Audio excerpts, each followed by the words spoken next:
Good afternoon. It's Sunday, really no work. Sunday afternoon, 5 to 5, coming at you from Dublin in Ireland. So, I'm very close to 200 podcasts. I've got to do 2 more, and then I'll be at 200. I do have maybe a dozen episodes that I haven't uploaded, and maybe a good few hours of audio for all sorts of reasons. Maybe one day I'll upload it when I'm famous. Who knows? But I decided I wanted to do a couple of quality episodes as I approach the 200.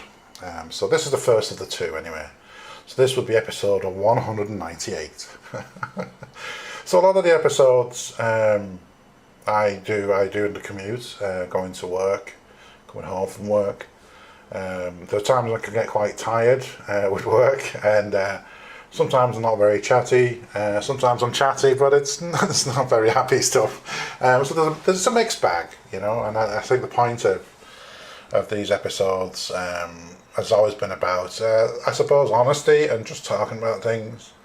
I talk about all sorts of things, and I'm not saying I'm right or my opinion's the right one by any means on anything, on the huge gamut of things that I talk about. But the thing I think I'd emphasise, and there's probably only 2 things, is honesty. I'm honest about things that I think about and everything else. I don't knowingly say anything that I've made up. Though occasionally I do wonder, if some of the things I'm saying is right or not. And I have reviewed a few of my episodes, and there's a couple of things I got wrong, I think, but it definitely was well intentioned, And I suppose the other big one for me is there's no script. I don't think of a script. I don't write a script. I don't spend any time doing any of that. That's how I roll. So for me, a lot of it comes from I get an idea of something. I might see something on YouTube. I was going to say hear something on the radio. I don't listen to the radio, not anymore. But an idea will come to me for something, and I'll talk about it. And things I know about, or think I know about, maybe I talk about a lot as well. I talk about myself. I mean, who else knows me better than me, I suppose? But so that's pretty much.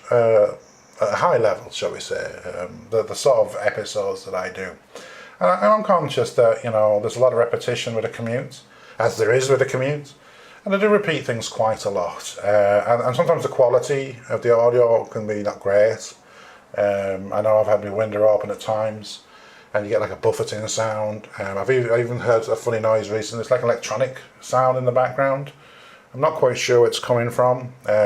It could be the way that the dictaphone is sitting in the seat, or it's lying a certain way and it's pushing against something. I don't know, but I'm very wary of that, and I do strive to give the best quality. I mean, if you're going to take the time out to listen to me, I think it's the least that I can do, is make sure that you can hear my dulcet tones, in clarity. Anyway, so on the theme of talking about something I know a bit about. I'm not saying I know everything. I'm not saying I'm a subject matter expert. I'm in my office, by the way. I'm not in the car. I did notice I did an episode yesterday from the office, and I was well impressed with the quality. I was quite surprised how good it sounded, the quality. So there's obviously a lot of background noise when I'm driving, and I think that's part of it as well. That's part of the recording, so it's fine. But maybe easy to listen to if I haven't got the engine revving up in the background, or me making strange noises as I go over speed bumps. So anyway, on the theme of talking about something I know something about, so I'm really watching this down now, aren't I? So on something I know something about, one of my things I love, and I do quite a lot actually, is drink red wine. So for episode 198, I'm going to talk a little bit about red wine. I suppose they always say if there's something you like to do, some task that you love, then you should do it as a job, because you'll never work a day in your life, And I have to say, all the years I've been drinking red wine, it's always been a pleasure. So red wine. I was a teetotal. I didn't drink at all until I think I was about 24, 25, when I was an engineer. And I've probably mentioned this in other episodes, but when you travel a lot, you end up in a hotel, you're on your own, you have a meal, you know, you might have a pint as well, a pint of lager or something. I remember having a pint of lager and feeling really drunk afterwards. I didn't drink much in those days, but you know, I think after a few years of that, I found beer a little bit tiresome. I still have the odd glass. I do like a nice craft beer. I do like lager, but I wouldn't drink a lot of it. I'm much more into the red wine. I mean, you know, I don't mind white wine. I don't find it as interesting. I don't find the flavours as complex and the variety is interesting. I'm sure there's people out there who'll be like, oh well, white wine's easy to drink and all the rest of it. You know, I mean, champagne, you know, the odd bottle of champagne's all right, but you know what? I wouldn't drink it very often. Maybe it's nice for a special occasion. I do know an interesting fact about champagne. The Stephen Fry, the celebrity, comedian, intellectual, I think we can call him. He's allergic to champagne, and he only found out when he drank some, and he was rushed to hospital. It's actually quite serious, but yeah, he can't drink champagne.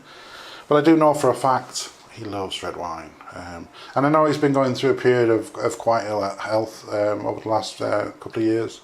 So I hope he's doing okay now, and he's still enjoying the old glass of the old red stuff. So what wine am I drinking at the moment? That's always a good question, and I am familiar with all the different grape varieties and regions of the world when it comes to red wine.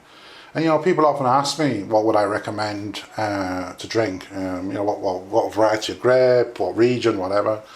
I'm less inclined to recommend a particular, shall we say, vineyard or you know, like a brand. Though I've got a few that I would consider my favourites. But very recently, I've been drinking a lot of lighter red wines, Merlots, Pinot Noirs. I haven't had a Beaujolais recently. I might partake actually of Beaujolais. It's been quite a while now since I had one. I do know the Americans, I think they pretty much drink pretty much all the Beaujolais that comes out of France, and whatever's left we get a look in, you know. So yeah, so if you was not a big wine drinker, or you wasn't big into red wine, I know a lot of women, generally speaking, don't like red wine.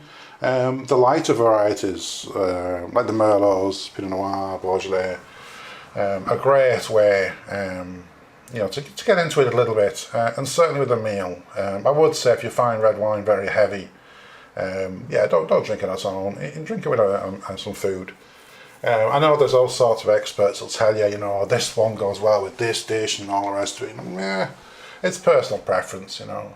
But certainly if you get the opportunity, I know a lot of the wine shops, the off licenses that sell mainly wine, they do have wine tasting, and maybe that's a good opportunity if you're not big into red wine, or you think you don't like red wine, maybe just sample a few of the lighter varieties, because it's usually the heaviness is what people sort of complain about, that it's a very heavy wine, and it can be very heavy indeed, that's for sure now. So at the moment I'm on the lighter side of the red wine. I will be having Merlots and Pinot Noirs. Generally speaking, Pinot Noir is more expensive. I've been in Marks and Spencer's there, as I frequent quite a lot. They do a German Pinot Noir, which I had a bottle of there a while ago, and that's quite cheeky, that's quite nice. I think people don't often think of Germany and wines. I mean, they obviously think of Blue Nun and Liefraumilch and all that sort of stuff, but they do have a fantastic range of wines. I just believe they haven't been massive exporters of the quality wines. That seems to be my understanding from people I know and people who live in Germany, that they haven't been exporting the wines around the world, around Europe. Maybe keeping it to themselves. But they do have quite a diverse climate. And I suppose the three things that make a really good wine, white or red or otherwise, is sunshine, water, and good soil, good ground. I think that's important as well. And obviously the grape variety, whatever variety of grape it is. But I mean, it's how it's treated is so important. It's probably a little known fact that Ireland does produce wine. There are some wines made in Ireland. I know it's difficult to believe. We have probably the worst climate for making wine. Essentially, how it works is it's usually Irish farmers. They might have some land left over, or a bit of land spare, or resting, or whatever, and they plant some vines, and grow some wine. Now, the biggest challenge for us growing wine here, a good wine here in Ireland is, well, it's the weather, isn't it? We have plenty of water. That's not a problem. We don't have enough sunshine. We don't have enough heat, and frost can be a problem as well. So basically how it works is there are a few farmers in Ireland who would have a bit of land set aside for growing wine, and it's more of a folly as a business in a sense, and basically they would get a hardy grape. There's a couple of varieties of grape that are quite hardy. I don't know what they are, but I know they're out there. They use some of the hardier varieties of vine, and they try growing those, and it's a bit hit or miss, really. You can have a good year and you can have lots of bad years, and I think that's why it's more of a folly, really. It's not something that's going to make them a lot of money. I suppose the analogy I would always use is a bottle of Irish red wine would probably cost you 40 to 50 euro, maybe 42 euro. And it's a lovely bottle of wine, don't get me wrong, but the quality is probably the same as a good French red wine for $5.99 in Lidl. So in terms of the monetary side of things, it's not going to be a big seller, is it really? But there is a novelty value. I mean, this is a genuine Irish red wines, and you can certainly, if you go online, you can certainly find Irish red wines. They're not very common. They are expensive. The quality is very variable. And I know when there's been a good year, they seem to sell out, so the price gets even higher. And when it's a bad year, well, there isn't any there, So it's it's a bit hit or miss. But so yes, Ireland does have red wines. And the same way Germany might not be well known for good quality red wines. It does indeed as well, And I've noticed now a few Eastern European countries are doing red wine. I saw a little cheeky Pinot Noir from Hungary and other places, and the value, I mean, usually it's Lidl or Aldi that sell these wines, and they are good quality for the price, and I'd recommend trying them. So my advice to you, if you've never drunk much red wine, or don't like it, or find it too heavy, try something lighter. Obviously, you can look at some sort of rosé type wine, but if you want to try a red wine, go for a Beaujolais, a Merlot, or Pinot Noir. Pinot Noir obviously it still is the more expensive side, but obviously well worth it. And if you want to explore a little bit further, you could look for some of the blends. You could pretty much get any blend of grape. I'm a big Cabernet Sauvignon type of guy as well. That's the staple, I think. That would be heavier than a Merlot, but with more complexity. And a good Cabernet Sauvignon would beat a good Merlot, I believe, certainly for my palate. So, and then I suppose on the heavier side, you could look at, say, Shiraz. Chiantis can be quite heavy from Italy. Italy have some fantastic wines.